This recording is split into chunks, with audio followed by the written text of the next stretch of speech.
Hello and welcome. I will talk today about a gene key that is very dear to me, a gene key that I have in my profile 2 times. Uh, this is 59, the gate or the gene key 59. I have it in my human design profile, so the gate 59. And I would like to share a bit about how I see this gene key and this gate, and I'm very curious how it plays in your life and how it resonates with you. So, this amazing journey that 59 has is from the shadow of dishonesty to the CD of transparency and having the gift of intimacy. And intimacy is one of um, the many gifts needed in the awakening that we are going through as a species and as a citizen of the world right now. So each time I contemplate 59, I also contemplate 55, and for me, the connection between them is very much related to romance. And I find that 55, as Richard beautifully describes it in his contemplation, 55 needs to be romanced. Freedom needs to be romanced, needs to be conquered, and needs a lot of tenderness in order to open up.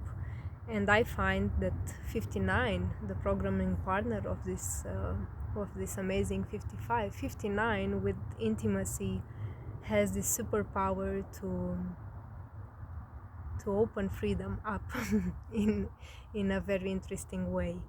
The Vedic system, the Vedic astrology, has a beautiful way of seeing the 59 in the nakshatra they are referring to, and they see it governed by Ketu being the south node, or what they call the dragon tail.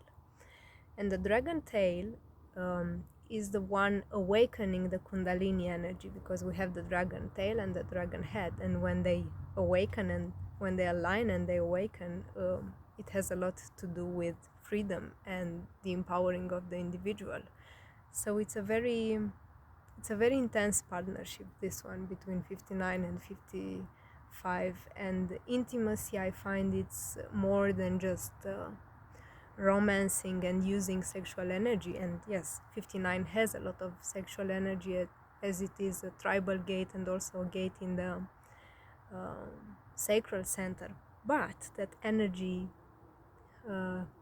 can be used for something higher. And many of us started using it or feeling it in our bodies as it goes to the awakening of something in us and in others. In the shadow part, as many of you might have felt, or if you don't have the gene key and you are watching because someone dear to you has it, many times the shadow of 59 puts us with this gene key in situation where we are dishonest, either dishonest to ourselves or dishonest to others.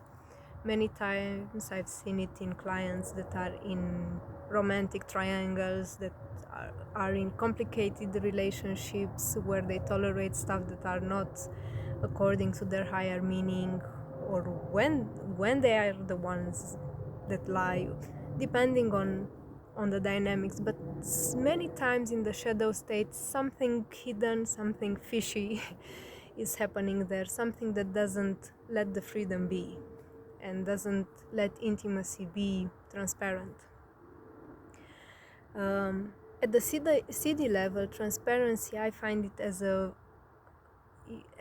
clear way of seeing, like you see cleaning a window and then you see clearly. It's like seeing a bit a glimpse of the future, being able to see how tenderness and intimacy and this awakening of using sexual energy or creative energy in new ways can bring freedom and can bring the empowering of yourself and of the others. So it's a fascinating key. What I also felt when contemplating 59 was the connection it has with 27. Even if they are not programming partners or not in the same channel, but if you look at the sacral center in the chart, in the human design chart, you will see that 27 is on the other side of 59. And I find they have an interesting topic together. They debate together a nice topic, and that is caring. I feel both of them care, maybe in different ways, but caring is a common ground for them. 59 knows how to penetrate intimacy, how to enter intimacy, be it physical or being just emotional or just having the ability to open a safe space for the other to feel and to be intimate. And 27 is a lot about nurturing and feeding the right type of food. So it's an association that I like. I have both of them in my profile. So one of my first insights when I listened to it was this one. Maybe it's because it's activated in my profile, but I'm curious if for other people it feels similar. And before ending, I would like also to say a bit about the archetype of Virgo that we just entered and the connection Virgo has to this 59. So 59 is a key that's activating the Virgo in the European astrology, and I find Virgo to be a very interesting sign, and many times it's a bit hidden. We don't see what Virgo has to say from the beginning. It has many layers. So what I wanted to refer to here, you will find a video next week talking more about the Virgo archetype. But right now, what I felt when studying 59 is that the Virgo in 59 has a lot to do with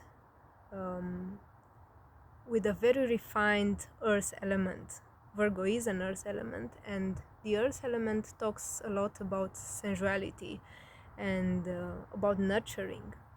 And Virgo is the earth sign that is very related to purification and also the cleaning process and the purification of love also. So I find it very interesting as the archetype that looks for sacred union, that believes in a higher union, that believes in higher love, that believes in higher even higher ways of making use of the sexual energy and the connection they have with the loved one, the sacred partnership, and so on. These are concepts that I find very relevant for the Virgo energy and the Virgo energy in relation to the 59. So yes, I'm curious how it plays for you, and meet you soon. Thank you for listening.